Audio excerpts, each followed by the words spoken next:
Hey, let me show you how we can take the best macro photos by using OnePlus Nord CE 5. So first of all, remember about good lighting condition. This is the essential to take good picture. Now, I can also recommend you in some scenarios to turn on the flashlight, but select always on.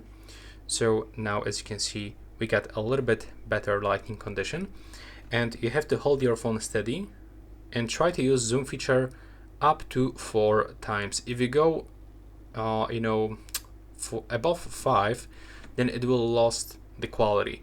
So go maximum up to 5 times and try to gently zoom in your phone and simply try to hold it until you get focus.